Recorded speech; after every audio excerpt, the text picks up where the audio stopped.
Hola, hola, muy buenas noches. ¿Me confirman si me escuchan, por favor? Doctor, buenas noches. Sí, se escucha. Perfecto, gracias. Muy buenas noches a todos. Espero que se encuentren muy bien. Buenas noches. Buenas noches, Edgar, Américo, José Antonio, María, Jimena. Muy buenas noches a todos. Espero que se encuentren muy bien. Vamos a continuar con lo que estábamos trabajando. Bien. Bien, entonces nosotros ya habíamos visto esta parte, ya hemos avanzado, hay algunos detallitos que había que ajustar. La primera parte de lo que vimos, robótica industrial, ya está en la plataforma. Ahí ustedes pueden verlo con mayor detalle y les sugiero ampliamente ver los artículos que se mencionan, ¿no? Porque es una pequeña síntesis de varios artículos orientados a los temas dentro de robótica industrial que nos puede ser de gran utilidad para ver cómo es que la comunidad científica encara este tipo de problemas, ¿no? Recalcando acá la diferencia entre programar y lo que realmente es la parte teórica, que es la más demandada en el ámbito de la investigación y cómo nosotros podemos abordar esos tópicos, ¿no? Entonces, ustedes ya a estas alturas se habrán dado cuenta que hay bastantes tópicos donde uno puede indagar en la parte de investigación. Algo que mencionaba ayer y lo vuelvo a recalcar hoy es justamente que los temas de tesis, incluso los temas de investigación para nosotros como investigadores, tratamos de no buscar o tratamos de no colocarlo en un contexto muy general, ¿no? Porque abarca tantas cosas que al final uno no sabe por dónde empezar, sino es que nosotros nos puntualizamos en aspectos particulares y a partir de ello vemos la comunidad científica qué es lo que ha podido realizar y pues con ella poder dar nuestros aportes científicos para la comunidad, ¿no? Entonces, de esa forma, poco a poco vamos avanzando en diferentes tópicos de investigación, ¿no? Ahora, eso lo habíamos visto en la sesión pasada y nosotros ya habíamos visto en esta parte de la dinámica de robots, ¿no? Donde nosotros nos interesa trabajar con modelos. En esta parte, mucho de ello tiene un soporte matemático, por lo cual nosotros también debemos tener en cuenta ese aspecto. Lo que habíamos comentado, que para hacer un modelo, aquí puedo ser un poco más general, un modelo matemático es una representación del sistema real que dependiendo del grado de exactitud, yo puedo operar o trabajar sobre el modelo para poder definir políticas, para poder tomar decisiones, etcétera. Y luego de eso poderlo aplicar al sistema real. Entonces, en ese sentido, los modelos matemáticos llegan a ser bastante importantes. Ahora, los modelos que se tienen es una representación del sistema real, pero con cierto grado de error, ¿no? Justamente porque no hay un modelo matemático que sea completamente exacta a los sistemas reales, ¿no? Porque estos sistemas reales son susceptibles a eventos no premeditados, ¿no? Entonces, en ese escenario lo hace bastante desafiante. Pero cuando queremos hacer un modelo matemático en diferentes ámbitos, tengo que tener en cuenta el contexto, ¿no? En dónde quiero hacer el modelo.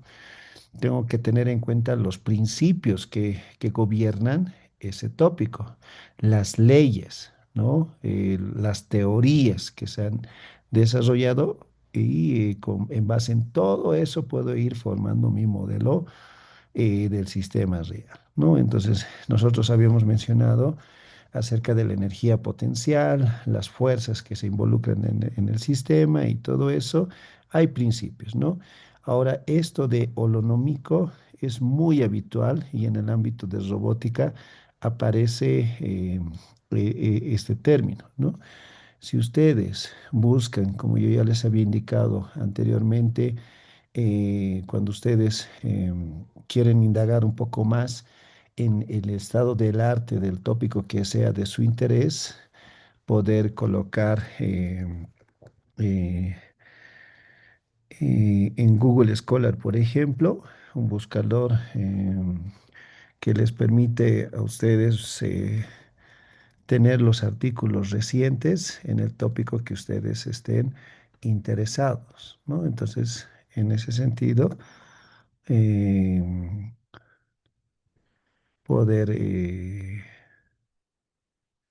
poder trabajar con ello, ¿no? Entonces, bien, entonces déjenme acá compartir por qué ese término es importante. No está de manera,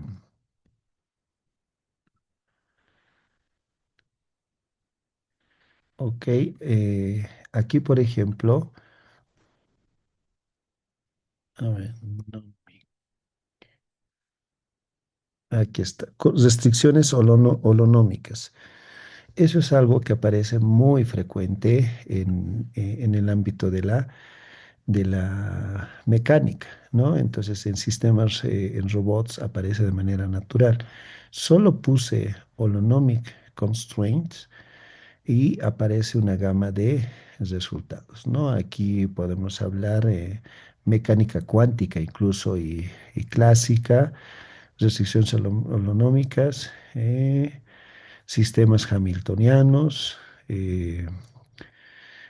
Aquí está la parte de robots, manipuladores, robots de manipuladores con restricciones holonómicas. Entonces, lo que les estoy mencionando son tópicos que son de gran interés en la comunidad y que ustedes van a encontrar mucho material. Entonces, es importante tener en cuenta que hay términos estándares que van apareciendo, ¿no?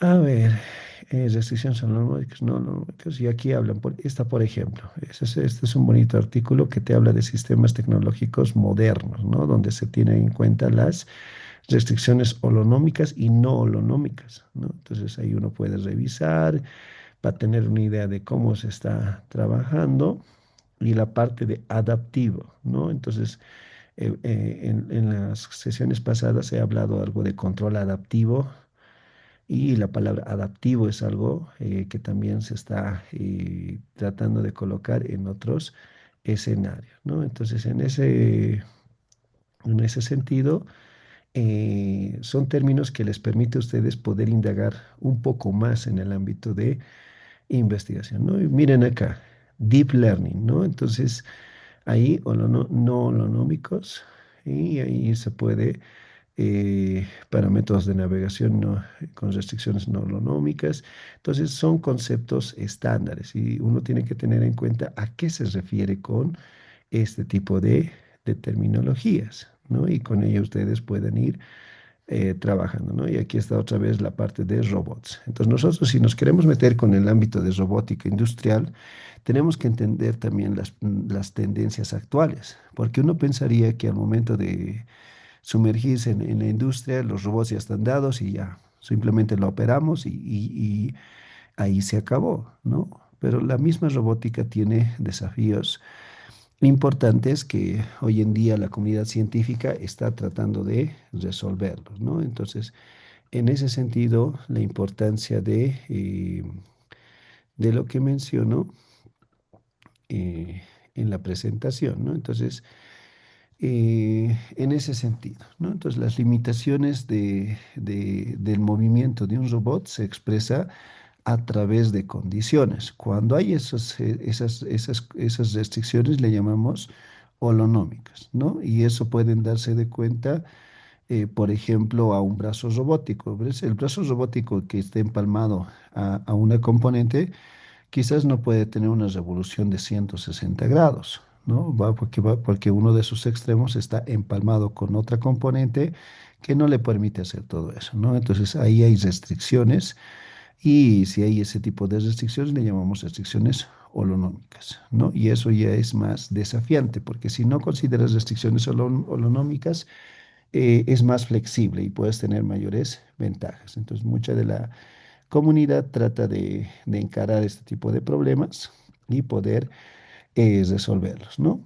Habíamos quedado también, en este caso, mm, que muchos de los modelos en el ámbito físico, porque los robots están más en el ámbito físico, obedecen a ciertas leyes, ¿no? Y en este caso, se pueden representar por balance de energía, ya sea energía cinética y potencial, a través del lagrangiano, ¿no? Y con el lagrangiano, las ecuaciones de Lagrange se puede formar lo que sería un modelo del sistema real, ¿no? Entonces aquí, por ejemplo, que ya se tenía utilizando en este caso un sistema de motor carga, ¿no? Entonces ahí se puede hacer el análisis y ese tipo de sistemas se puede llegar a esta expresión. Lo único que me interesa aquí es enfatizar de que estos modelos que nos van a aparecer en la literatura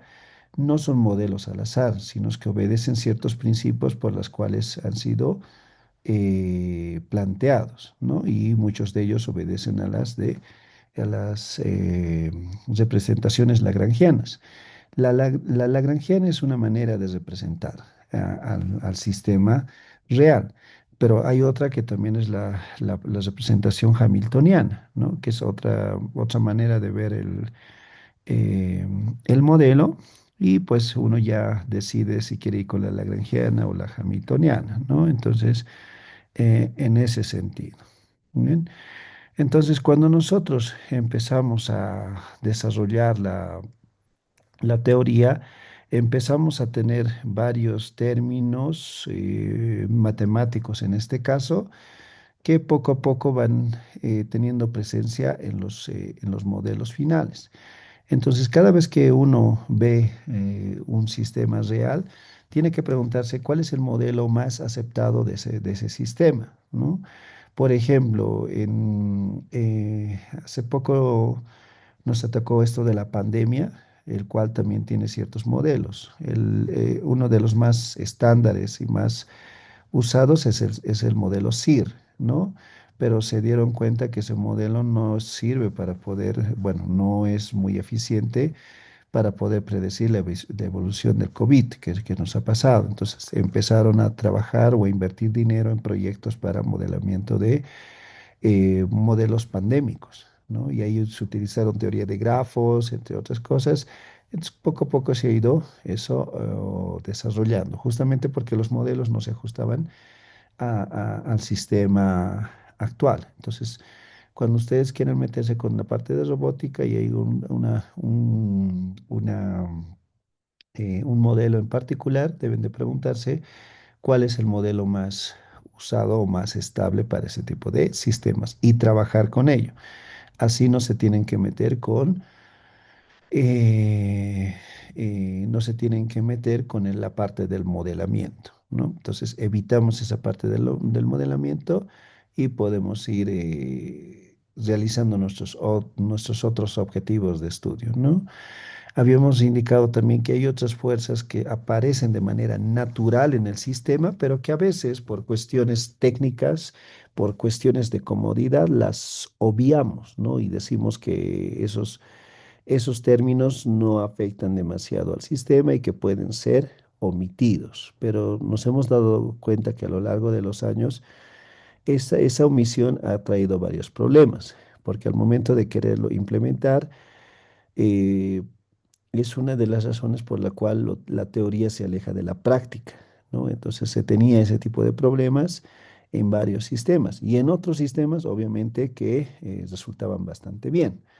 Entonces aquí radica la pregunta, em, que dependiendo del sistema que tú consideres, por más que tenga modelos similares, no necesariamente vas a tener el mismo desempeño por diversos factores, ¿no? Entonces, en ese sentido, ha dado a la comunidad científica bastante trabajo para que ellos puedan poco a poco profundizar sus técnicas. Yo ya les decía que en la UNAM, al menos por la laboratorio de control, teníamos como 4 o 5 corrientes de diseños de control. Cada uno defendía sus resultados, ¿no?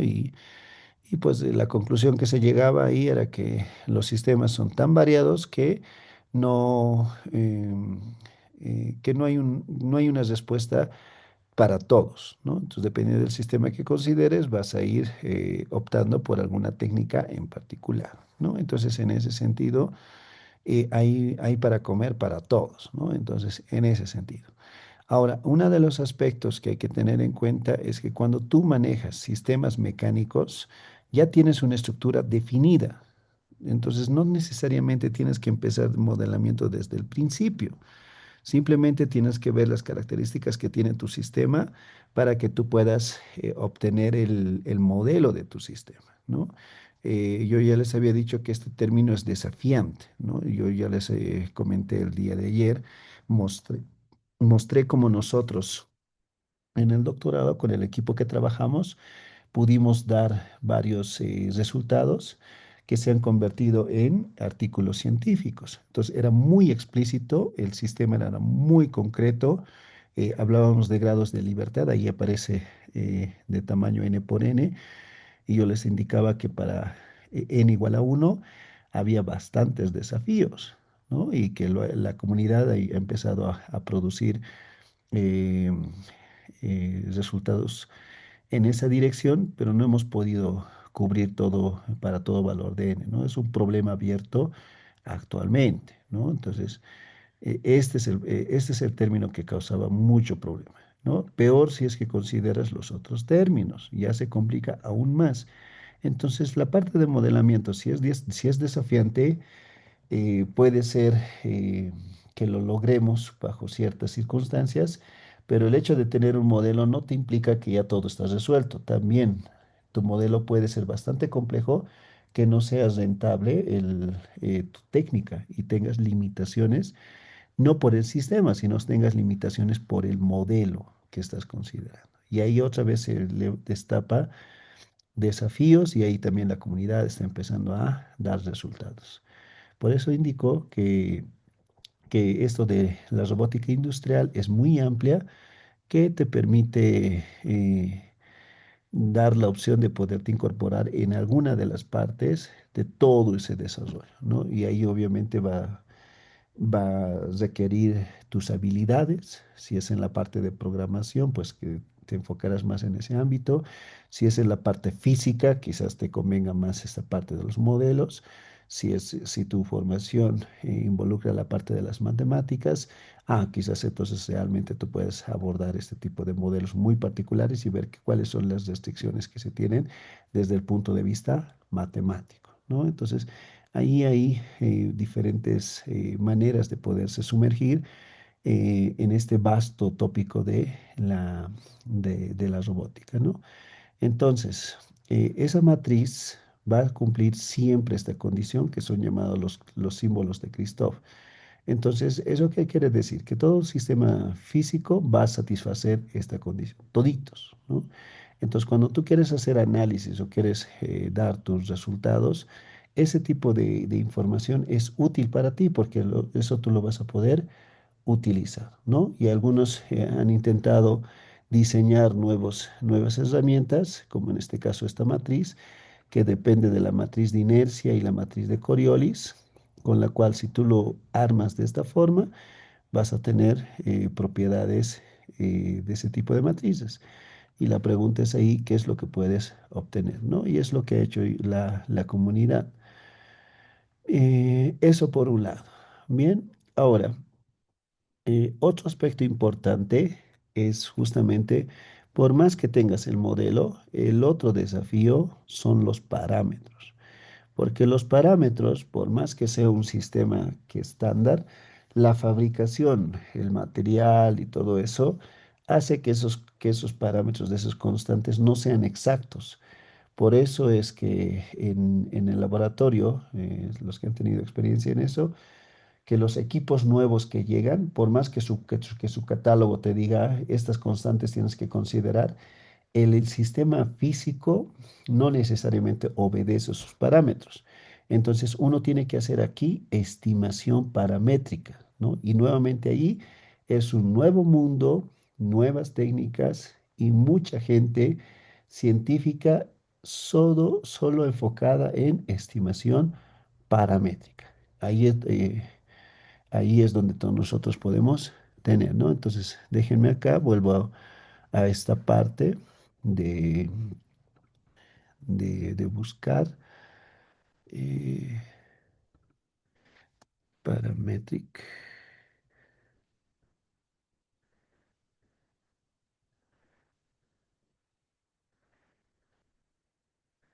Bien, entonces, acá, esto de lo que estoy mencionando se puede encontrar en la literatura nuevamente, ¿no?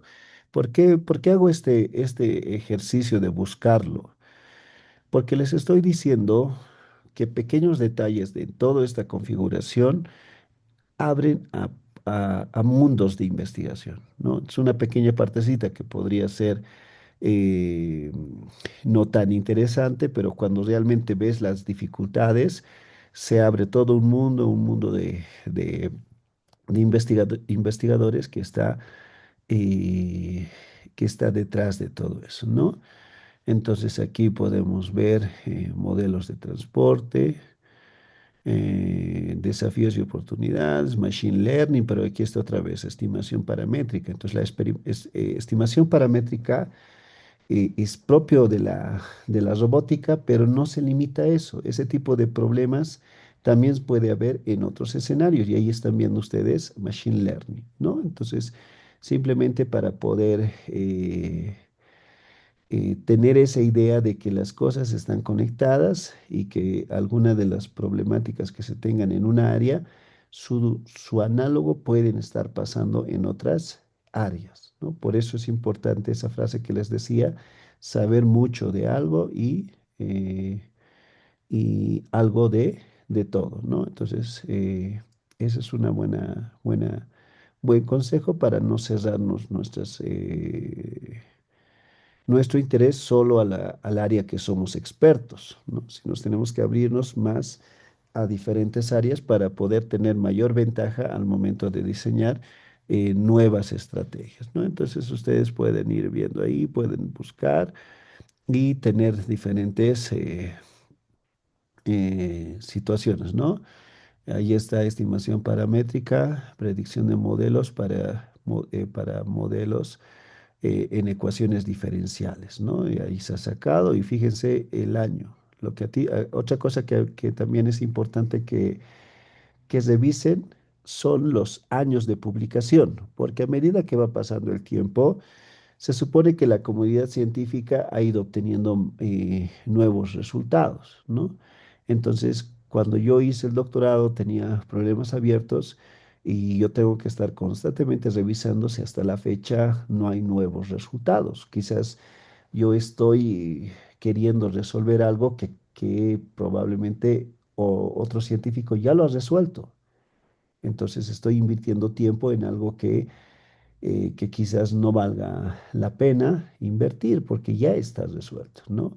Entonces, cuando se les pide a ustedes en el ámbito de doctorado que revisen bibliografías, que lean, no es por el hecho de molestar con cosas abstractas, que lean demasiado, no necesariamente. La, la finalidad es principalmente que ustedes se empapen de cómo está la investigación científica y que eso les pueda ayudar a poder formular un problema o un tema de tesis de doctorado y que ustedes tengan la certeza de que lo que están proponiendo no lo han hecho completamente en la literatura, ¿no? Porque si lo hubieran resuelto, eso es un aspecto de rechazar un tema de tesis en caso de que ese problema ya haya sido resuelto, ¿no? Porque eso daría la impresión de que solamente vas a hacer copy-paste y ya. Entonces, en ese sentido es importante saber cómo va avanzando la comunidad en el tópico que tú estás interesado analizar, ¿ok? Entonces, en ese sentido, continuamos acá, ¿no? Entonces ahí teníamos esta parte, ¿no? Entonces la estimación de parámetros es un aspecto muy importante, como les decía.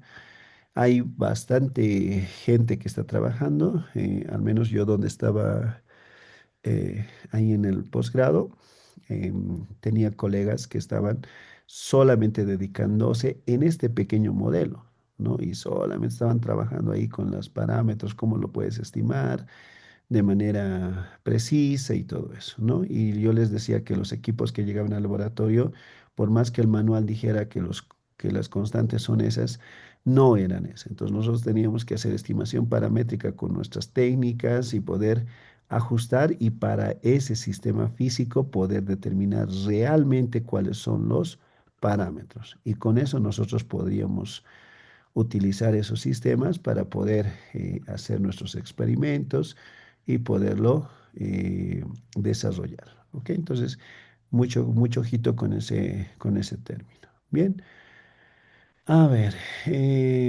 bueno, hay algunos modelos muy particulares para ciertos sistemas en particular. La matriz de inercia, cómo se van a ir construyendo, como los símbolos de Christopher que yo les decía, cómo se van a ir configurando para poder obtener ahí la matriz de inercia y como eso pues me permite tener las ecuaciones o los modelos ya, ya dados, ¿no? Ese, por ejemplo, el que están viendo ahorita acá es el modelo matemático de un manipulador plano de dos eslabones, ¿no? Es los eslabones, me refiero a a, a las barras, ¿no? Es como decir un brazo con de dos pedazos, digamos, ¿no? Entonces, a eso me refiero con eslabones. Bien, entonces su modelo matemático es este de acá y esta es con la que deberíamos trabajar, ¿no? Ahora, ¿cómo trabajo con eso? Es otro detalle. ¿Cómo diseñas un control para eso? Ese es el detalle. Un PID ya no funciona necesariamente ahí. Y desde el punto de vista teórico, ¿no? Ahí tenemos algunas limitaciones. Y pues ahí es donde ya aparece el grupo de los controladores que ya empiezan a imponer sus técnicas, ¿no? Y ahí tenemos la matriz, que es antisimétrica y todo eso, ¿no? Entonces, aquí, para poder analizar la dinámica de un sistema robótico, hay dos maneras, ¿no? La dinámica directa y la dinámica inversa. Dos aspectos que aparecen frecuentemente en la robótica. Entonces, acá, cuando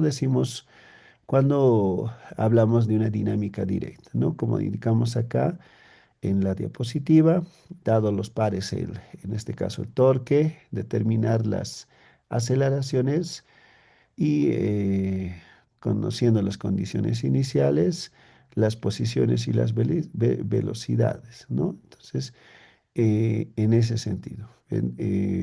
Este enfoque de dinámica directa es útil para simulación y podemos utilizar integración numérica para las ecuaciones diferenciales. Ahora, cuando hablamos de dinámica inversa, a qué nos referimos? Vas del otro lado. Aquí empezabas del torque o de la entrada de control.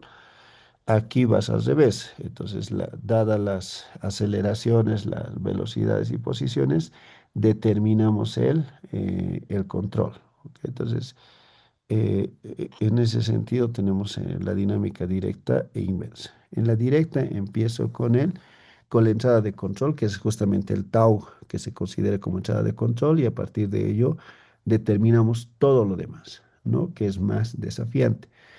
En dinámica inversa es al revés, ¿no? Si tengo las aceleraciones, velocidades y posiciones, a partir de ello poder determinar el control adecuado para poder generar ese tipo de movimientos.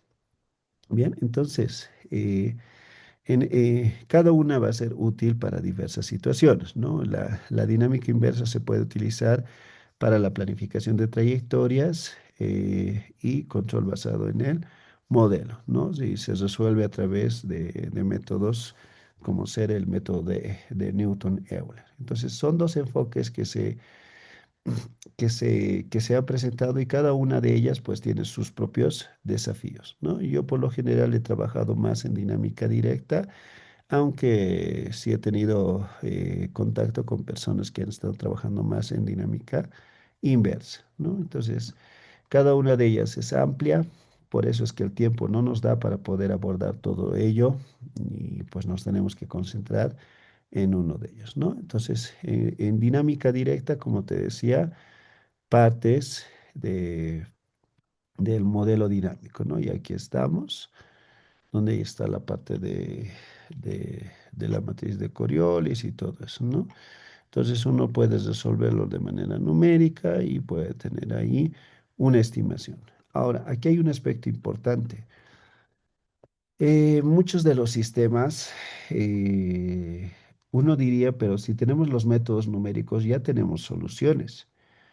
Eso no es completamente correcto. Lo único que haces con la computadora cuando empiezas a resolver un modelo, lo único que estás haciendo es estimar la solución. Y tu estimación pues va a depender, ¿no? Puede ser bastante buena o puede ser bastante mala. Por eso es que todavía sigue siendo un problema abierto que no utilices la parte de resolverlo numéricamente, sino es que utilices técnicas del ámbito matemático en este caso para poder obtener las soluciones, ¿no?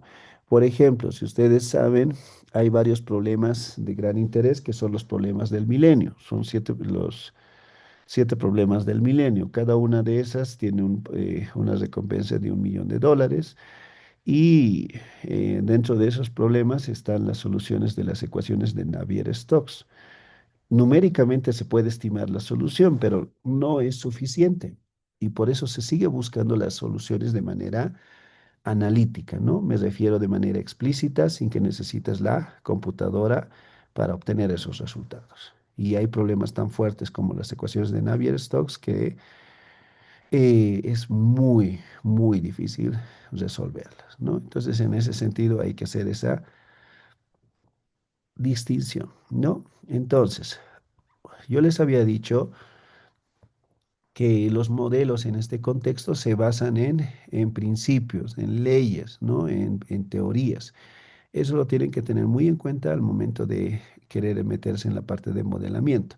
En robótica se trabaja más en las leyes o principios de Newton-Euler, ¿no? En este principio lo que dice es que se basa en el balance de fuerzas y momentos sobre cada eslabón, en este caso cuando estamos considerando un sistema que está enlazado por eslabones, ¿no? Bueno, entonces, cuando nosotros trabajamos con ello y trabajamos en particular con este principio, pues la parte computacional es bastante accesible, ¿no? La dinámica inversa también se puede implementar ese enfoque en estos modelos. eh, y en ese sentido, pues nosotros poder analizar el comportamiento del sistema completo teniendo en cuenta cada uno de sus aspectos, ¿no? En este caso la base, eslabón y el efecto, ¿no? Entonces, en ese sentido. Bien, bueno, en esas ecuaciones de balance de energía y momentos, pues podemos ir aterrizándolo a varias, a eslabones arbitrarios, ¿no? Y aquí se tiene una pequeña reflexión en el sentido de cómo se va a ir formando el modelo matemático, ¿no? Entonces ahí se puede hablar de la articulación prismática, rotacional, van a ver este tipo de terminologías que es muy natural y habitual para alguien que se está metido en ese tipo de metodologías, ¿ok? Entonces, cuando uno quiere hacer modelamiento, puede ir por las ecuaciones de Euler-Lagrange o Newton-Euler, ¿no? Entonces, ambos enfoques son válidos, solamente que algún enfoque tiene ciertas ventajas en relación de la otra, ¿no? Y uno empieza a tener ahí eh, tener que hacer un análisis de ambos y ver cuál es la más eficiente para el sistema que estás considerando, ¿no? Entonces, Euler-Lagrange es ampliamente utilizado. Newton-Euler también es utilizado, pero no tanto como Euler-Lagrange, ¿no? Y dependiendo también de los objetivos, se puede ir por alguna de las dos metodologías, ¿no? Entonces, algunas recomendaciones de qué enfoque sería conveniente es la siguiente. Podemos utilizar Euler-Lagrange para análisis y diseño de control, que es lo que yo he trabajado una buena parte de mi doctorado. Entonces, estoy en ese ámbito. Ahora, hay otro tipo de investigaciones que se pueden adaptar mejor a esto, ¿no? Entonces, van a usar preferentemente Newton-Euler para implementación eficiente en tiempo real, ¿no? Entonces, ese es otro escenario y pues a partir de ello nosotros podemos ir encarando diferentes problemas, pero al menos ustedes saben que si te quieres meter con el ámbito de modelamiento de robots, tienes dos enfoques en principio para construir el modelo. Una sería Euler-Lagrange y otra sería Newton-Euler. Tú eliges dependiendo de tus objetivos trazados, ¿no? Entonces, eso es lo que tenemos que tener en cuenta. Bien, ahora, eh, en eso, bien. Bueno, los parámetros dinámicos, como ya les decía allí, suelen ser desconocidos. Bueno, esto es justamente la estimación paramétrica, lo que decía hace un momento, ¿no? Esos parámetros pueden ser masas, centros de masas, momentos de inercia, entre otras cosas, ¿no?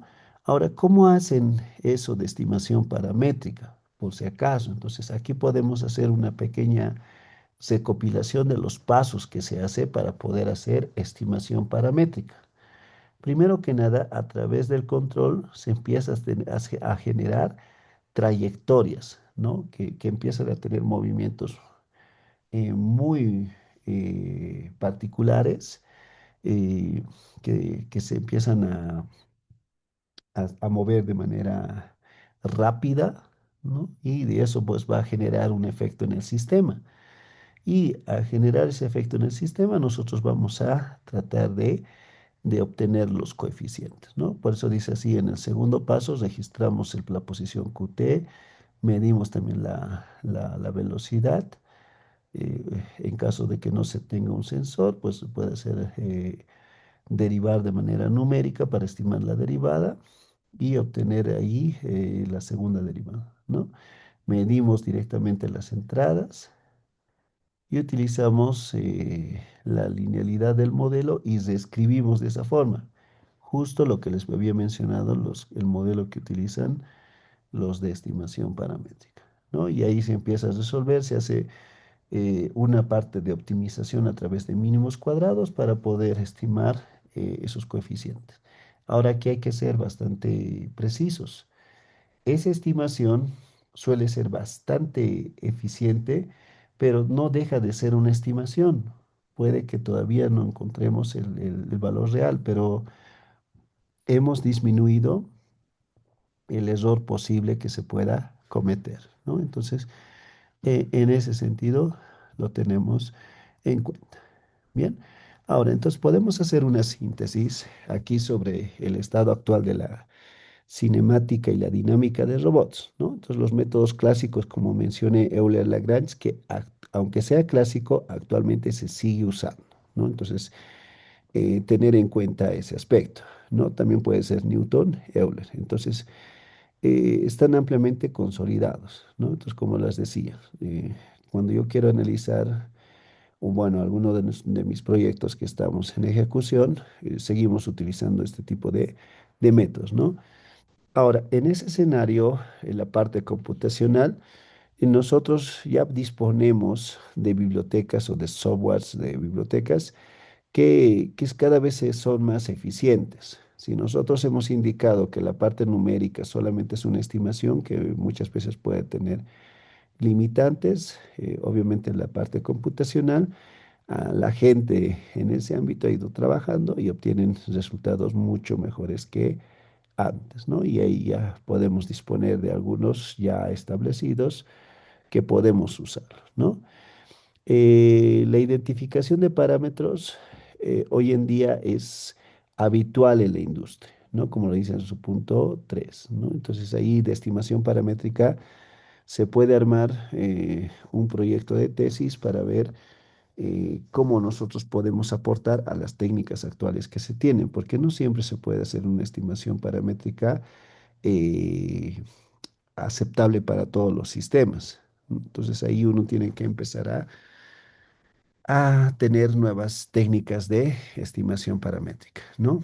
Por otro lado, los robots colaborativos y de servicio requieren modelos dinámicos más precisos y adaptativos, ¿no? Porque los modelos que teníamos anteriormente, Euler-Lagrange, no son propiamente para robots, pero si ya tienes robots colaborativos que van a interactuar entre ellos, este tipo de modelos no se acomodan bien si los metes de manera directa. La parte de interacción que tiene que haber entre los robots para que sean colaborativos deben de ser reflejado en los modelos dinámicos y eso es un desafío, ¿no? Ahí es donde se tiene para ciertos casos particulares, pero en general no se tiene, ¿no? Entonces ahí uno puede empezar a buscar qué es lo que se ha hecho y ver qué es lo que se puede hacer actualmente, ¿no? Bien, entonces, también la simulación en tiempo real con modelos dinámicos completos es posible gracias al aumento de la capacidad computacional. ¿Ok? Entonces, sí puedo hacer simulación en tiempo real eh, para robots. Y nosotros vamos a hacer un pequeño eh, bosquejo de qué programas se puede utilizar, al menos las que yo he utilizado y cómo nosotros trabajábamos en el laboratorio.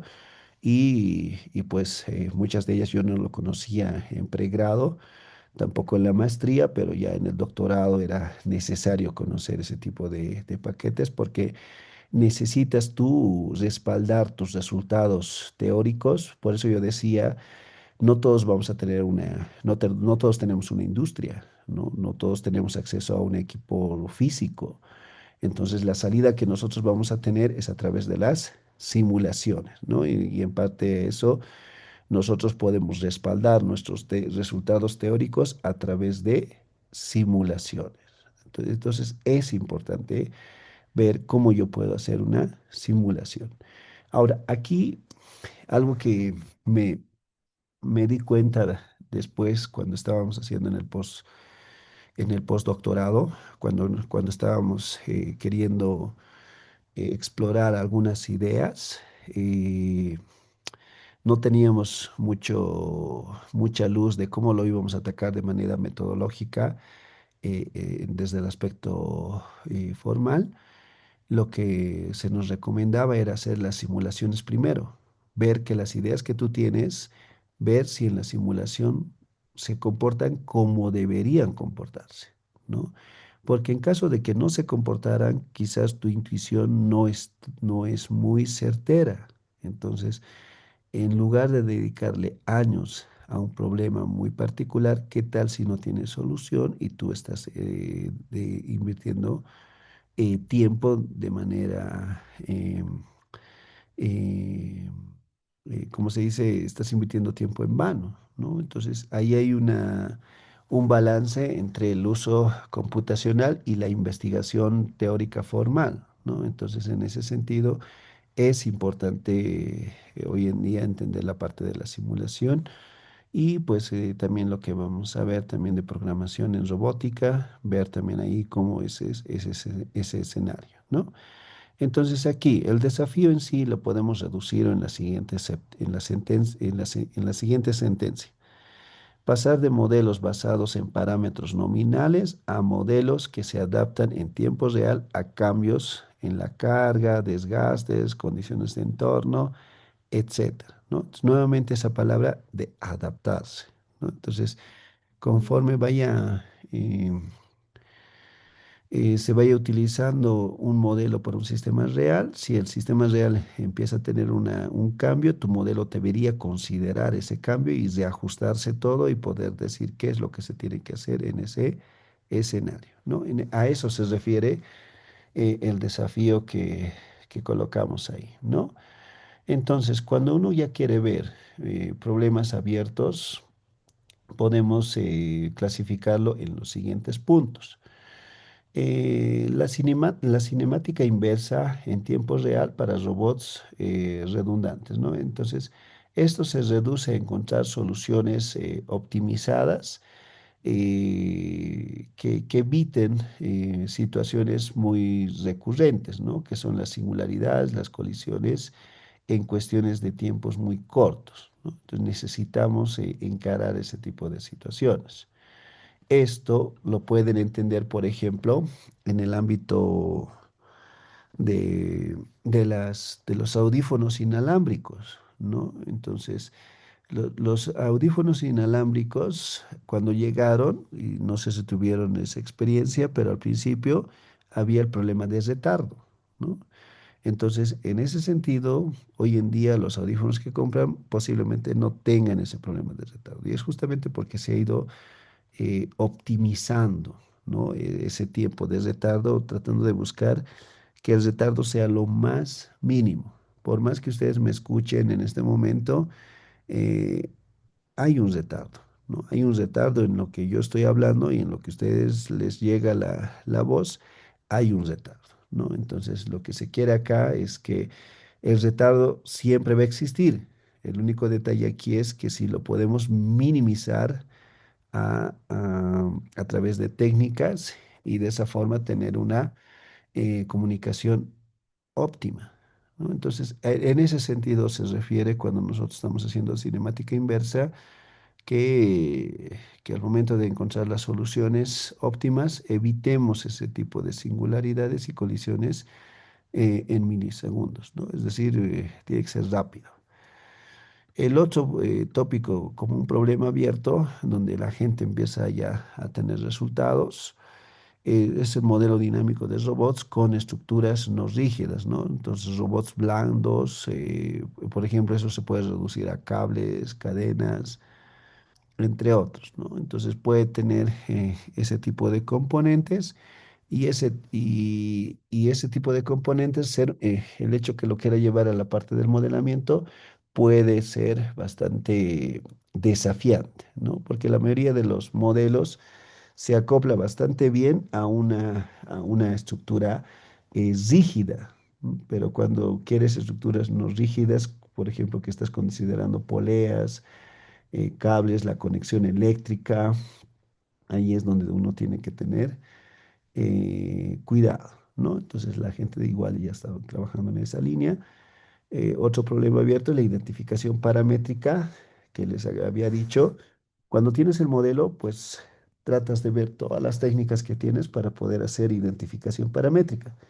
Pero ¿qué tal si tu sistema va cambiando, va teniendo desgaste el sistema y ese tipo de desgaste va a afectar a la parte física del sistema y por ende también va a afectar a los parámetros de tu modelo? Entonces, tratar de diseñar técnicas que te permitan identificar esos parámetros en línea es un problema interesante, importante, de aplicaciones bastante relevantes, que, pero que pues es muy desafiante, ¿no? Entonces es nuevamente un problema abierto, ¿no?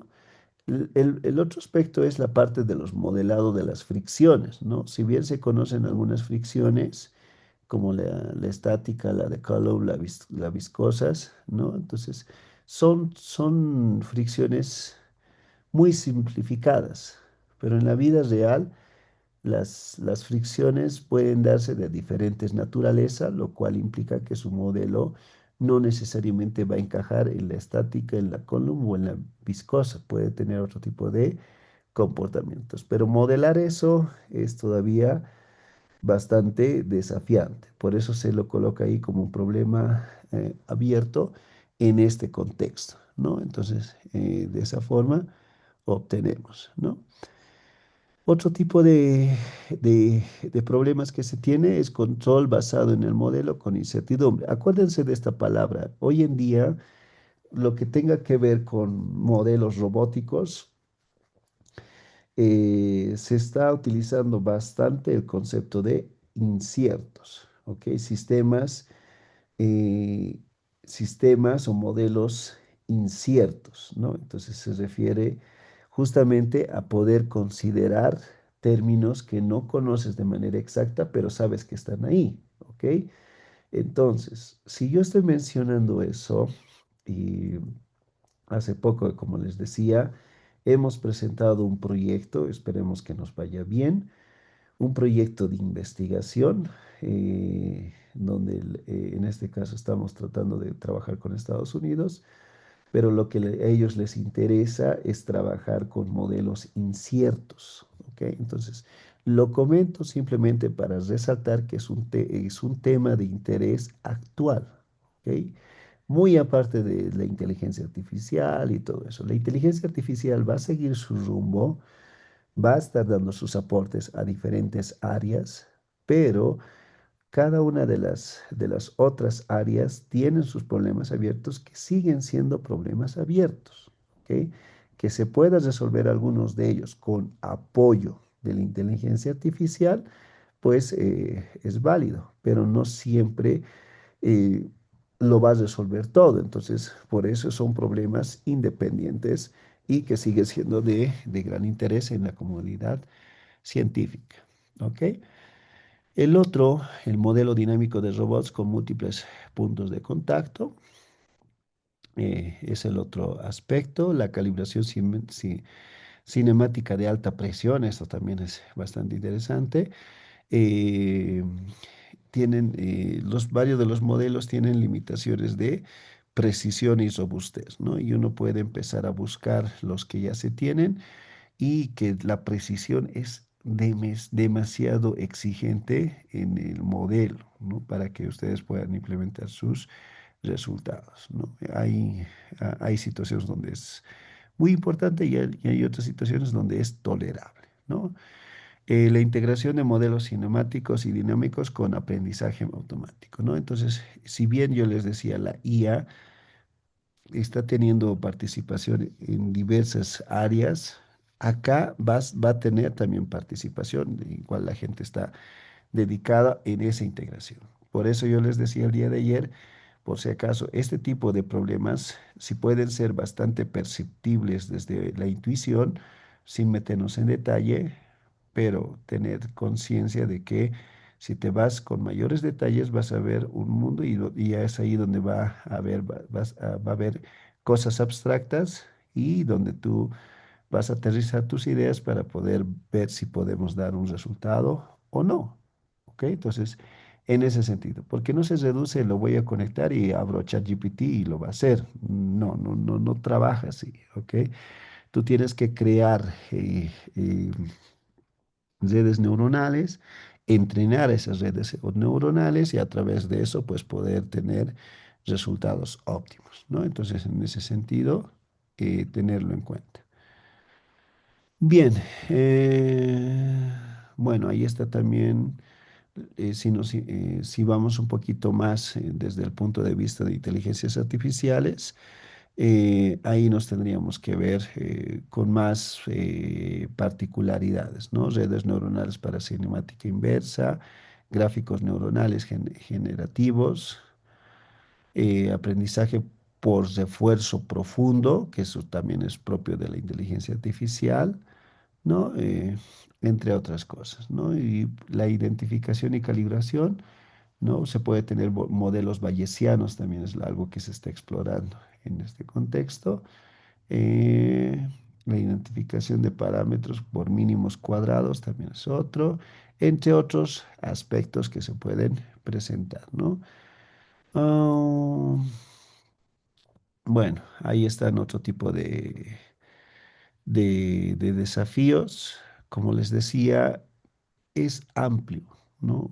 Va a haber problemas abiertos para todos los gustos. Por eso cuando ustedes terminen, acuérdense de eso. No es que es difícil conseguir un tema de tesis. En realidad hay bastante. Lo único difícil es estructurar los elementos que se necesitan y a partir de ello poder identificar en qué punto o en qué parte tú puedes dar tu aporte y mejorar el resultado, ¿no? Entonces, en ese sentido, tenerlo en cuenta, ¿no? Hay algunos artículos que también se pueden se pueden considerar. Por eso yo les decía, esta tarde, esta parte voy a tratar de cuidar mucho la parte de investigación. Si yo hablo bastante de investigación, también tengo que darles un respaldo de por qué lo menciono, ¿no?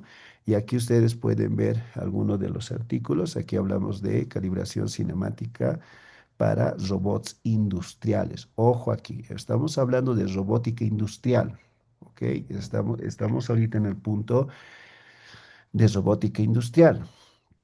Y si alguien me dice, bueno, a ver, ¿qué tipo de investigación puedo hacer acá? ¿No? Para eso están estos artículos, ¿no? Entonces, tú puedes ver aquí cómo van abordando esto de la robótica industrial a través de algunos enfoques. En este caso está hablando del marco de modelamiento bayesiano, ¿no?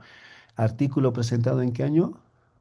2024. ¿En qué año estamos? 2026. ¿No? Entonces, no estamos hablando de, de resultados muy antiguos. Eso es lo que yo quiero que quede claro como futuros doctorantes, eh, tener claro ese contexto, ¿no? Porque una cosa es aprender una habilidad de programación, pero otra cosa es la parte de investigación, ¿no? Entonces, en ese sentido, lo replanteo otra vez en este punto, ¿no? Ahí ustedes pueden ver otro tipo de escenarios, ¿no? Robots seriales, en ese sentido, aplicaciones de modelo de deep learning, aquel que quiera meterse con inteligencia artificial en el ámbito de robótica industrial, puede revisar este tipo de artículos y ver realmente qué es lo que se está haciendo, ¿no? Y ahí ustedes pueden profundizar y ver cuáles serían las características, ¿no? Entonces, en ese sentido, hay muchos artículos, estos no son las únicas, hay bastante, simplemente esto es un ejemplo o una muestra para que nosotros podamos tener algo tangible y algo claro de que sí se está haciendo en esa dirección la investigación, ¿no? En la parte en la parte de dinámica y control, lo de arriba era simplemente de la parte de cinemática. Entonces, en ese sentido, hay otro tipo de resultados, ¿no? Y aquí, por ejemplo, control optimal distribuido. Ya hemos hablado de controles distribuidos, ¿no? En su momento. Y la razón por la que hemos hablado en su momento de control distribuido desde el punto de vista industrial es que también son técnicas que me permiten abordar otro tipo de problemáticas, como son la parte de sistemas robóticos. ¿Ok? Entonces, esa es una de las razones porque en su momento los hemos ido estudiando, hemos ido tratando de clarificar algunos aspectos. Ya que si yo les hablo de control distribuido, ya debería ser familiar porque ya lo hemos mencionado, lo hemos tratado de explicar, de control centralizado, distribuido, control no, descentralizado, entre otras cosas, ¿no? Entonces, eso es un aspecto importante que hay que tener en cuenta. ¿Ok? Bien, aquí también lo que mencionábamos, identificación paramétrica. ¿Ok? Entonces, eso es nuevamente otro escenario donde se puede encontrar artículos de investigación, ¿no?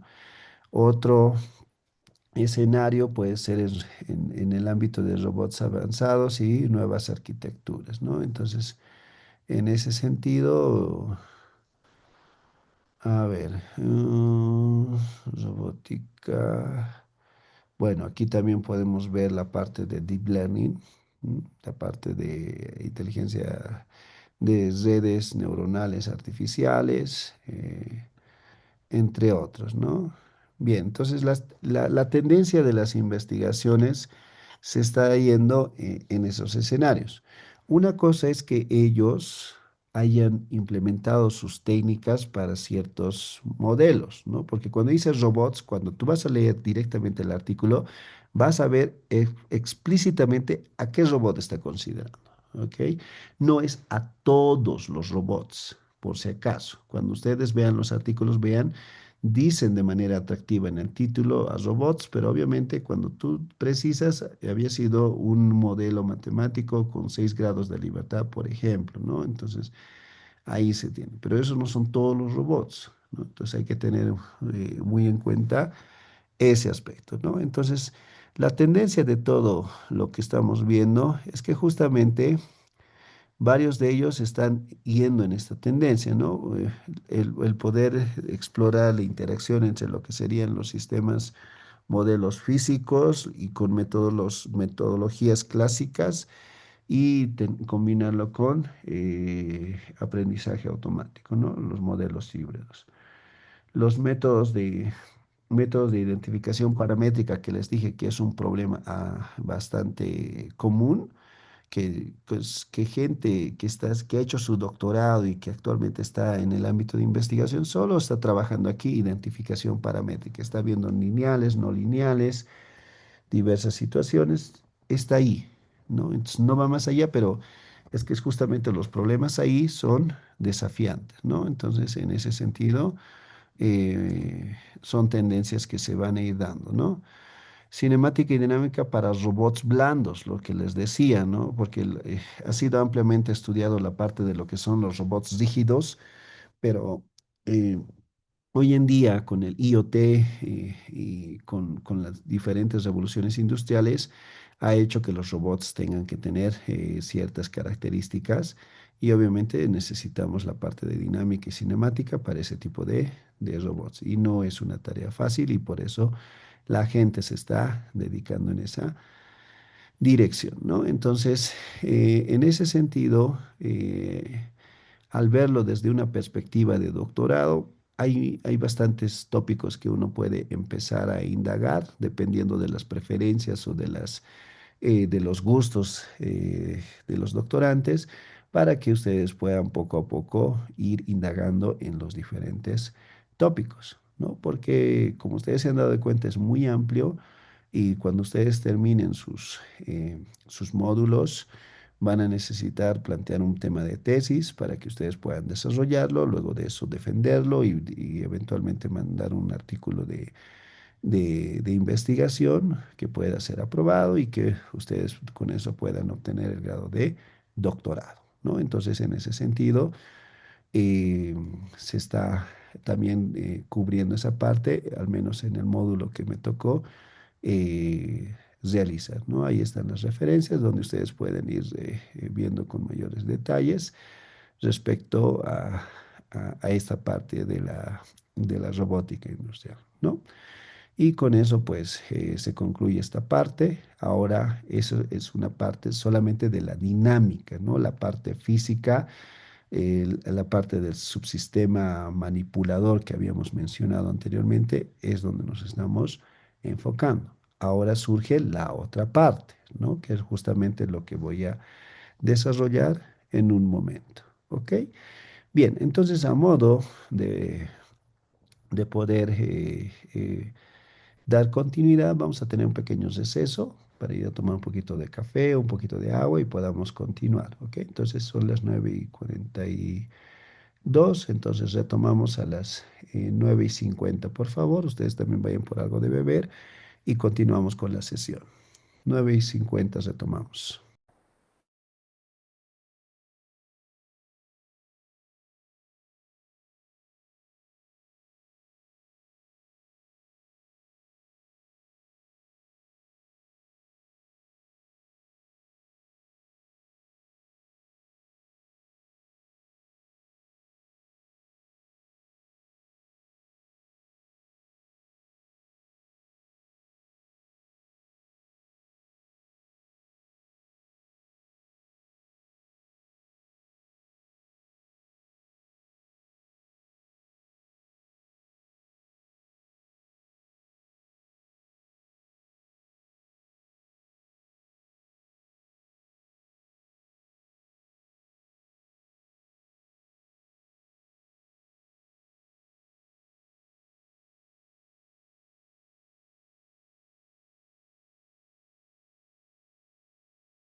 Bien, continuamos entonces con esta parte de la parte de programación de robots.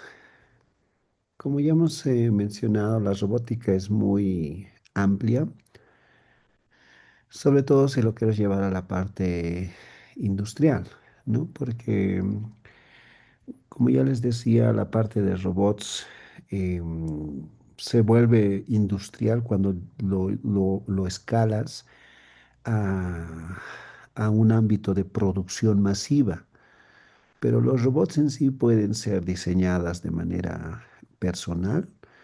No sé si ustedes estuvieron o están viendo en TikTok el robot humanoide que ha llegado a La Paz, que está haciendo bastante furor, que andaba acá por La Paz, creo que también por Cochabamba, que es un robot bastante avanzado en el sentido de que tiene muchas características, ¿no? La parte física, el hecho de que se pueda mantener de pie de dos, con dos articulaciones, ese es ha sido un desafío bastante amplio en el ámbito de investigación, los robots bípedos, que si tú te vas a la parte formal, te vas a encontrar con aspectos bastante desafiantes. Ahora, lo que hace este robot Benji, lo que ustedes comentan, habría que analizar la parte de su cinemática. ¿Cómo es que empieza a funcionar? ¿Cómo es que se puede mantener estable? El robot empieza a bailar y todo eso. Para la parte de la robótica es muy desafiante eso. Por eso es que muchos robots prefieren tener tres articulaciones o cuatro articulaciones. Eso le da más estabilidad. Pero ya cuando son bípedos, ahí se tiene muchas complicaciones. Ahora, el hecho de que este tipo de tecnología sea posible actualmente no necesariamente obedece a ciertos resultados formales. Muchos de estos se basan en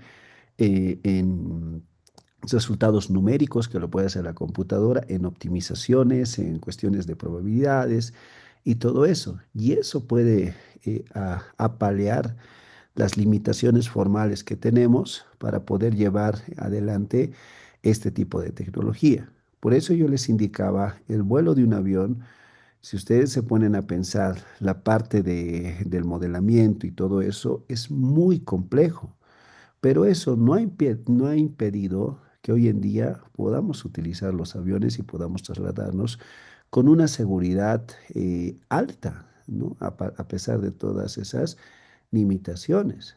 Entonces, hay que entender esos dos aspectos, ¿no? Una es la parte de implementación y todo eso. Por eso yo les decía que para un ámbito de investigación, si tú solamente quieres meterte en la parte de implementación, mejorar algo, tendrías que hacer una comparativa y hacer un tipo de análisis eh, formal, el por qué tu implementación resulta ser más eficientes que la otra, ¿no? Y ahí quizás podamos tener una ventana para poder hacer o respaldar la parte de aporte, ¿no? Un aporte significativo del doctorante, ¿no? Entonces, son casos muy, muy peculiares, ¿no? Pero entonces hay que distinguir entre esos dos aspectos.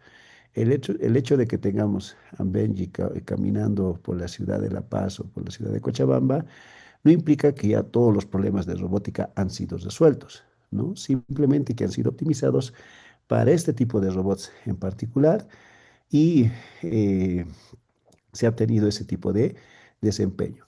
Si ustedes miran las articulaciones, es decir, sus piernas, la parte de sus pies, si ustedes visualizan con mayor detenimiento, se van a dar cuenta que tiene una forma muy particular. No es como el pie de los seres humanos. El hecho que tenga esa forma es para justamente para optimizar el balance del robot. Nosotros no tenemos ese tipo de características. Nosotros con nuestro pie normal tranquilamente podemos mantenernos de manera vertical. Darle esa característica al robot es todavía desafiante. Entonces, por eso hay que ver. con mayor detenimiento cómo está estructurado este tipo de robots, ¿no? Y si también se han dado de cuenta, tampoco es que sea muy alto. Tiene una altura razonable, ¿no? Y en ese sentido, sobre todo, fíjense en la parte inferior en la planta de sus pies, cómo está su forma, ¿no? Y ahí me darán la razón de por qué les estoy diciendo esos detalles, ¿no? Entonces, en ese sentido, ¿bien? Ahora, en la parte de programación hay que tener en cuenta muchos aspectos, ¿no? Entonces, acá, en la parte de programación de robots, entonces, un robot industrial, ya si lo quieres llevar al ámbito industrial, ya tendríamos que darle ciertas características, ¿no? Porque ya he indicado que un robot puede ser diseñado de manera personal y para diferentes objetivos. Llevarlo a un ámbito industrial, pues ya requiere dar ciertas características al robot y poder, en base a eso, eh, poder analizarlo, ¿no? Entonces, en un entorno industrial, el robot se reduce prácticamente a manipuladores multifuncionales reprogramables, ¿no? Entonces, esta palabra reprogramable, ¿no? Entonces, que tú lo puedes programar para cierta labor, pero tú lo cambias y puedes reprogramar y puedes darle otro tipo de funciones, ¿ok? Entonces, eso ha permitido su adaptación de manera más rápida y económica, ¿no? Si yo tengo un brazo robótico que me permite levantar un automóvil, agarrarlo de una posición, llevarlo a otro, ese mismo brazo puede ser utilizado para otro tipo de fines, ¿no? Solamente tendrías que reprogramarlo y de acuerdo a la funcionalidad que quieres que realice, eh, tú lo puedes adaptar, ¿no? Ahora, la reprogramabilidad es algo que se distingue en los robots de las máquinas de propósito fijo. Entonces, ¿eso qué quiere decir? ¿No? Que anteriormente en la industria se tenían robots de propósito fijo, ¿no? Que no hacían más de lo que para los cuales estaban diseñados, ¿no? Pero hoy en día ya la parte de programación necesitas que los robots de última generación sean adaptables, ¿no? Y dentro de esa parte de adaptables involucras que puedan ser reprogramables. Entonces, en ese sentido. Ahora, programar un robot consiste en indicar paso a paso las diferentes acciones que tiene que realizar, ¿no? Esto se parece un poco al PLC, si ustedes se acuerdan. Nosotros le dábamos instrucciones muy particulares y a partir de ello, pues, el PLC iba actuando. Entonces, en ese sentido, algunos ejemplos, moverse de un punto a otro punto, abrir o cerrar una pinza, etcétera, ¿no? Esas son las tareas más habituales que se le coloca a un robot industrial. Y eso principalmente, ¿no? Entonces, ¿cuál sería en este contexto uno de los desafíos que se tenga o es que todo ya está resuelto? Entonces, en este contexto podemos indicar que lanzarlo como una pregunta, ¿no? ¿Cómo hacer que la programación de robots sea accesible para usuarios no expertos? Manteniendo al mismo tiempo la precisión y fiabilidad requeridas en entornos industriales. ¿Ok? ¿A qué se refiere con esto? Actualmente, muchos de los robots que son los robots industriales que son muy utilizados y que son bastante precisos, multiprogramables y multifuncionales, requieren un conocimiento amplio en el ámbito de programación para que ese robot pueda hacer su tarea, ¿no? Entonces, en este contexto se está luchando con la manera de poder dar un entorno accesible, intuitivo, para que el usuario no experto pueda manipularlo. Pero ojo, eso no es solamente colocarle una interfaz, colocarle un interruptor al usuario y ya está, ¿no? Entonces, lo que nosotros queremos acá es mantener la precisión y la fiabilidad que el robot puede dar en el entorno industrial, ¿no? Entonces, eso es un aspecto que se ha estado mejorando hoy en día ya con la inteligencia artificial. Eso ya está teniendo grandes avances. Antes era una gran limitación, pero hoy en día ya se está teniendo avances cada vez más rápidos, porque lo que tenía que hacer el experto en programación del robot es reaccionar rápidamente y tomar acciones. El usuario no experto solamente puede dar las instrucciones básicas, pero la parte del razonamiento, el poder ejecutar acciones rápidas, la podemos dar a la inteligencia artificial, ¿no?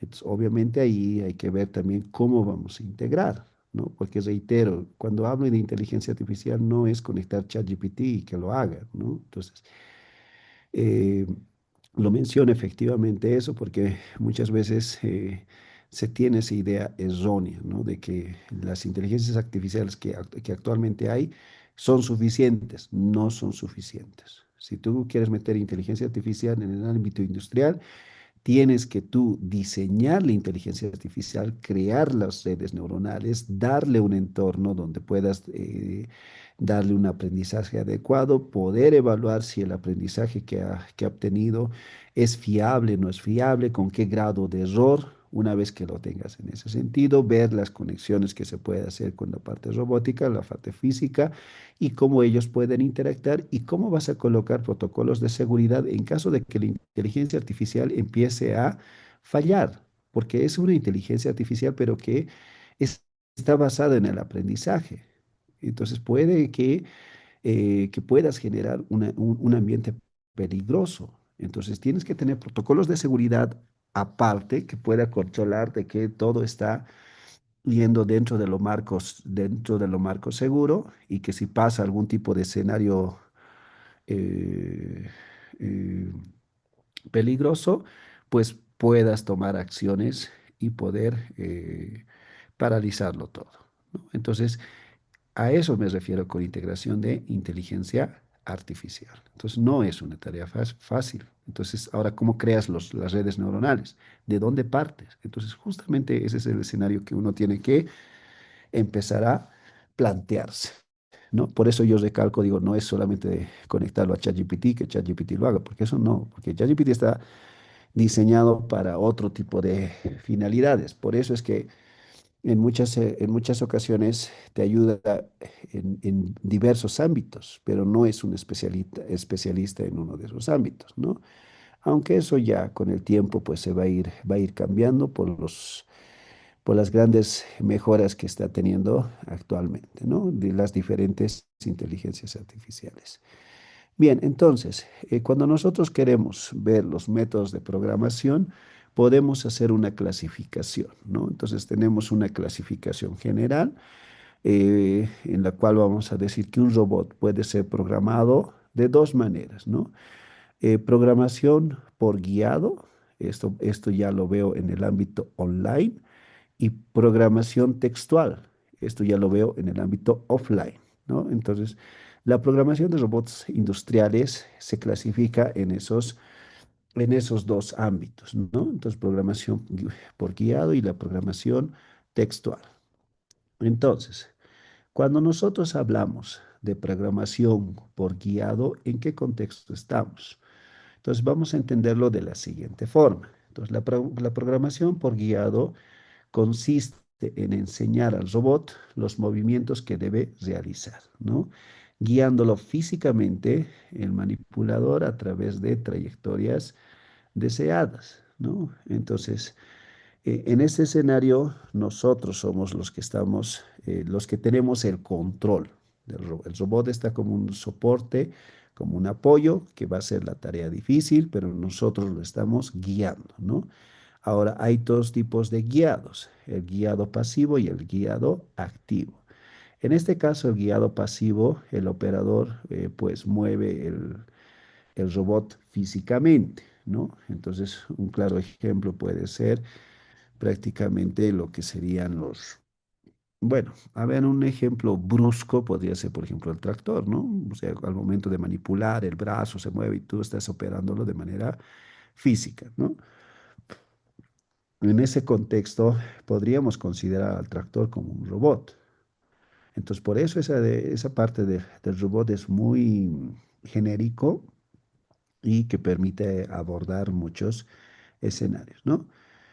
Ahora, también acá el robot puede tener la capacidad de aprender la trayectoria, ¿no? Entonces, en ese sentido, podemos ver varias clasificaciones, en este caso dos en particular, el guiado pasivo directo y el guiado pasivo por maniquí. Bueno, es un término que se lo utiliza en ese contexto. Por otro lado, tenemos el guiado activo, ¿no? El robot asiste al operador en el movimiento, ¿no? Entonces ahí también vamos a tener guiado básico y guiado extendido, ¿no?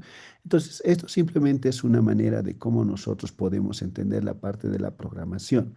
No cuando decimos programación, lo estamos viendo en este escenario desde una perspectiva externa, porque la programación no solamente se reduce a colocar códigos y ya, ¿no? Ese es otro tipo es una clase particular de programación, pero no es todo, sobre todo cuando hablas en el ámbito industrial, ¿no? Entonces tenemos que saber distinguir qué tipos de escenarios se pueden presentar, ¿no? Y a qué le voy a llamar programación de robots. Entonces, en este caso, las ventajas son bastantes, ¿no? Es intuitivo, no requiere conocimiento de programación, nada más que la experiencia del operador y pues podemos tener los resultados que hemos estado teniendo a lo largo de los años, porque es la que ha predominado por mucho tiempo y la que ha sentado la base de la industria. Algunos problemas que se ha tenido es que la poca flexibilidad a cambios, ¿no? No se aprovecha la capacidad de cálculo del robot.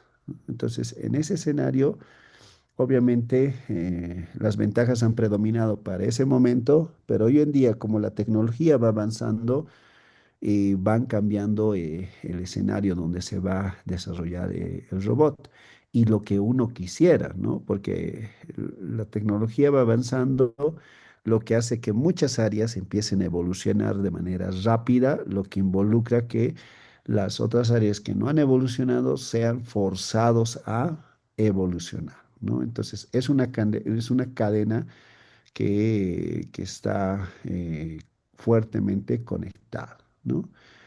Ahora, cuando hablamos, eso era por programación por guiado, ¿no? Ahora, cuando digamos programación textual, vamos a entender lo siguiente, ¿no? Entonces, la programación textual consiste en escribir un programa en un lenguaje específico, ¿no? Que describe las acciones del robot. Entonces, aquí no necesariamente tenemos una participación física del usuario, simplemente hacemos una serie de instrucciones para que el robot pueda realizarlo, ¿no? Entonces, aquí, para hacer una programación textual, hay diversos niveles, ¿no? A nivel de robot, podemos decir que serían las instrucciones de movimiento, el control de los actuadores, ¿no? Que es justamente lo que hacen teoría de control, es ahí donde van a tener participación, los comandos de entrada y salida, ¿no? Los lenguajes involucrados para poder realizar ese tipo de operaciones. Ya hay lenguajes muy estándares.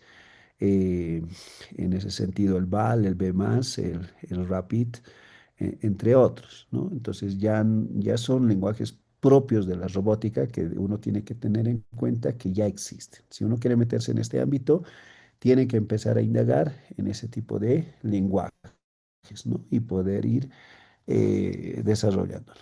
A nivel de objetos, ¿no? Descripción de objetos, relaciones espaciales, operaciones entre objetos, etcétera, ¿no? Cuando hagamos programación, una cosa es darle instrucciones al robot y otra cosa es que sus instrucciones estén basados en objetos externos, ¿no? En este caso, por ejemplo, el caso de que un brazo robótico empiece a agarrar piezas, una cosa es la parte del robot que se va a mover, que va a empezar a apretar la parte de los dedos, vamos a decirlo, pero otra cosa es la parte del tipo de objeto que va a utilizar, ¿no? El tipo de presión que tiene que, que, que considerar. No es lo mismo agarrar una caja metálica que una caja de plástico, ¿no? O una caja de papel. Entonces uno tiene que tener ese tipo de de conocimiento y poderlo incorporar incluso en el ámbito de programación, ¿no? El ámbito de poder identificar espacios, ¿no? De que lo vas a tomar de una mesa y lo vas a colocar en el piso. Entonces, son situaciones que también cae dentro del nivel de programación de robots, ¿no? Bien, en el ámbito en el nivel de tareas, ¿no? Especificaciones de alto nivel, eso justamente se refiere a poderle dar una característica de autónoma, ¿no? Es decir, que pueda hacer las operaciones de manera repetitiva y que le permita especificar cuáles son los pasos y en qué momentos retorna, vuelve y poder dar todo ese tipo de instrucciones, ¿no? Por eso decimos acá la planificación automática, ¿no? Entonces, en ese sentido podemos entender ya la programación textual. Esto es necesario tenerlo en cuenta porque en la programación guiada tú directamente podrías intervenir en todo ese proceso y tener el desempeño deseado. Pero en la programación textual hay que tener en cuenta todos esos niveles, ¿no? Y eso que son las más importantes, todavía podríamos incorporar más niveles. Entonces, eso hace que la programación de robots, sobre todo desde el punto de vista de programación textual, sea complejo. ¿Ok? Entonces, ahí es donde nosotros podemos indagar un poco más, porque tratamos de darle una independencia autonómica al robot con este tipo de programación textual. Entonces, como es un ámbito informático, ahí también tenemos la parte del hackeo, ¿no? Porque si una persona está manipulando un robot y la persona tiene el control, cualquier escenario que pase, la persona va a tener la capacidad de razonarlo rápidamente y poder eh, tomar decisiones fiables. Pero en una programación textual, a pesar que tienes ya este escenario, también eres susceptible a la parte de ataques informáticos, porque lo que puede ser es alterar tu texto y obligar al robot que haga cosas que no debería de hacer, llevándolo nuevamente a un nivel de riesgo al entorno industrial, ¿no? Y esto es común y esto es un aspecto que pasa en las empresas, ¿no? Las empresas competidoras que al querer sabotear la empresa competidora, pues pueden atacar por esos medios, ¿no? Entonces ahí ya requiere mayor control, entre otras cosas, porque es más difícil hackear al operador, ¿no? Entonces en ese sentido es importante la distinción. Pero ahora, como ustedes saben, hoy en día estamos en la revolución de la tecnología y pues cada vez queremos sistemas autónomos, ¿no? Ese es el sueño, de hecho, de la humanidad, poder crear sistemas que puedan ser autónomos, pero el riesgo que se tiene es la confiabilidad, ¿no? Si eso fuera asegurado, pues yo creo que tendríamos realmente una revolución a un paso muy agigantado, ¿no? Pero a pesar de todo eso, hay un problema que se involucra dentro de los robots industriales, ¿no? Es decir, que lo podemos plasmar en lo siguiente, ¿no? ¿Cómo pasar de lenguaje propietarios a estándares abiertos que permitan la interoperabilidad entre robots de diferentes fabricantes, ¿no? ¿Esto qué quiere decir? Que hoy en día los robots para diferentes propósitos y ámbitos cada uno ya tiene su propio lenguaje de programación, ¿no? Y esos lenguajes de programación son propios de los propietarios, ¿no? Que lo hacen también por cuestiones de seguridad. Pero al mismo tiempo, si nosotros queremos hablar de IoTs, ¿no? Sobre todo Internet of Things, tenemos que tener esa capacidad de poder realizar una compatibilidad, ¿no? Entre los diferentes dispositivos. Pero nuevamente recalco que en este punto nos vemos envueltos en un punto de quiebre, porque si bien quieres eso, lo puedes conseguir siendo flexible como propietario de tus robots, adaptarte, digamos, a un lenguaje abierto, pero también eso corre el riesgo de que al mismo tiempo pueda tu sistema o tu robot pueda ser corrompido, ¿no? Entonces, ahí es todavía un aspecto, pero algo así que es un problema que todavía se tiene pendiente, ¿no? Lo interesante sería que podamos generar a través de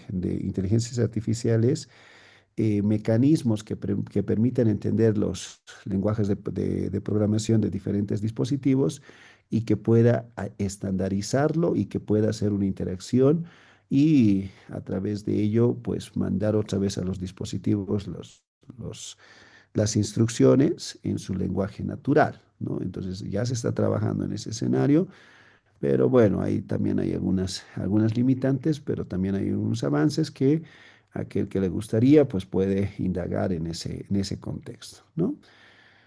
Bien, aquí hay unos ejemplos simplemente de un código, de cómo se puede ir generando algún tipo de instrucciones.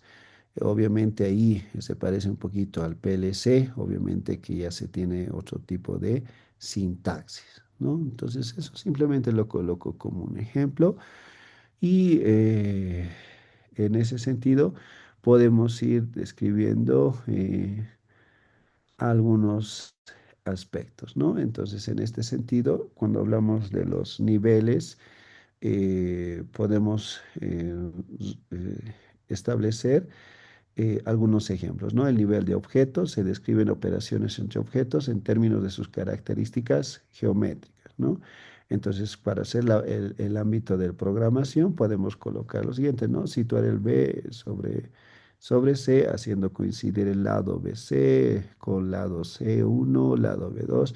Entonces, son instrucciones clásicas eh, que pueden ser implementados. En ese sentido nos estamos refiriendo al objeto, ¿no? Pero cuando nos definimos o queremos caracterizar la programación de robots en nivel de tarea, pues ahí lo que vamos a querer es justamente programar qué se quiere hacer y cómo se quiere hacerlo, ¿no? Entonces ahí podemos indicar, ensamblar A con D, ¿no? Entonces ahí necesitamos una planificación automatizada y de razonamiento sobre el entorno, ¿no? Entonces eso simplemente como una pequeña puntualización y ahí es donde tenemos un pequeño resumen de lo que sería la programación de robots guiado textual. En guiado tenemos la característica pasiva, activa. Textual tenemos niveles de robots, nivel de tarea, nivel de objetos, ¿no? Y en lo cual uno puede ir viendo cómo se puede ir realizando la programación, ¿no? Entonces, como ustedes ven, es un ámbito bastante amplio que obviamente no nos va a dar el tiempo para poder revisar cada uno de ellos, pero al menos tener una perspectiva de cómo es la parte de programación desde un punto de vista cualitativo nos da una idea un poco más clara en qué escenarios nos vamos a encontrar al momento de querer hacer programación en robots. ¿Ok? Bien, bien, eso por un lado. Por otro lado, no, me gustaría también, aprovechando los últimos minutos, quizás para el día de mañana, vaya a ser bastante útil para cerrar algunas ideas. Otro de los entornos, sobre todo para la parte de simulaciones, porque eso es ahorita la parte del lenguaje de programación, cuando tú tienes robots específicos, cuando tú te vayas a meter en el ámbito de la industria, vas a encontrar ese tipo de programación. Pero ahora, hoy en día, ahora, ¿cómo nosotros, porque eso es la parte de programación de robots, pero cómo nosotros al momento de diseñar un algoritmo de control queremos utilizarlo en un robot dado, cómo nosotros con la teoría que desarrollamos, la parte académica, podemos interactuar con ese tipo de dispositivos? Muchos de esos robots sobre todo para la parte de implementaciones académicas, se está utilizando ampliamente un programa estándar, que muchos de ustedes lo deben de conocer, que es MATLAB. Entonces, en el laboratorio de la UNAM que nosotros tenemos, ahí para poder implementar nuestros resultados, no pueden implementarlo directamente, digamos, en un robot industrial, ¿no? Porque justamente no tenemos un entorno industrial. Pero lo que sí tenemos son robots que realizan ciertas operaciones, ciertas tareas. Entonces, lo que nosotros queremos es poder interactuar con estos robots. Ellos ya tienen diseñado su sistema físico, ya tienen ellos desarrollado su parte computacional, es decir, cómo ellos van a mandar la instrucción y todo eso. Pero necesitamos una parte de cómo nosotros podemos operar a través de la programación con ese robot. Y muchos de estos robots ya vienen con interfaz compatibles con MATLAB. Entonces nosotros cuando hacemos investigación, nosotros lo hacemos correr en MATLAB, vemos que todo está funcionando bien y todo marcha muy bien en el ámbito de MATLAB y una vez que ya lo tenemos desarrollado, todo funciona bien, podemos conectar a través de sus interfaces compatibles con MATLAB al robot. ¿Ok? Y es ahí donde nosotros podemos ir trabajando. Entonces, para aquellos, para mañana voy a hacer un poquito de ejemplo en este escenario y voy a motivar por qué es importante, al menos yo les había dicho que programación pues no tiene mucho chiste en el caso simplemente para un caso particular, pero en este caso nos puede ser de gran ayuda en el ámbito de investigación, porque es la parte que a mí me interesa enfatizar en este módulo. Entonces, los que ya han manejado MATLAB y tienen MATLAB, excelente, no pasa nada. Todo está muy bien y no hay ningún problema. Pero los que no tengan o hayan utilizado en algún momento, pero lo han decidido porque es muy pesado y todo eso, lo que yo les voy a pedir para el día de mañana es que ustedes puedan ingresar a MATLAB, pero van a buscar MATLAB online, ¿ok? Entonces simplemente le colocan MATLAB online. El primero que les aparezca le hacen un clic, ¿ok? Ahí va a aparecer siempre ese mensaje, ¿ok? Y si ingresan por primera vez, a ver, déjenme aquí, sign out. A ver, ya. Entonces, si ingresan por primera vez, van a llegar a este punto y aquí es donde ustedes van a hacerle un clic.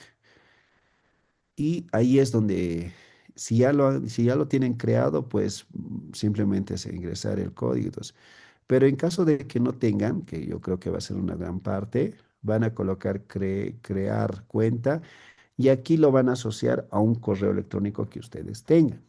Van a seguir los pasos, les va a mandar un código o un link de confirmación, van a aceptarlo, cosa que ustedes ya puedan llegar y puedan utilizar. En mi caso yo lo tengo asociado con eso y yo puedo ingresar, ¿no? Entonces vamos a llegar a este punto y es acá donde a mí me gustaría que todos mañana tengamos. Este es MATLAB Online, no necesito instalarlo, simplemente una cuenta que lo doy de alta.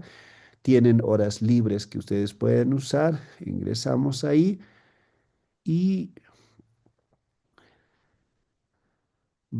obviamente está online, va a tardar un poquito, pero ya vamos a tener acceso a MATLAB completo, ¿no? Entonces aquí me gustaría un poquito mostrar algunos detalles de cómo se puede llegar a esto de interacción de robots y todo eso para que ustedes puedan llevar adelante algunas ideas que ustedes tengan, ¿no?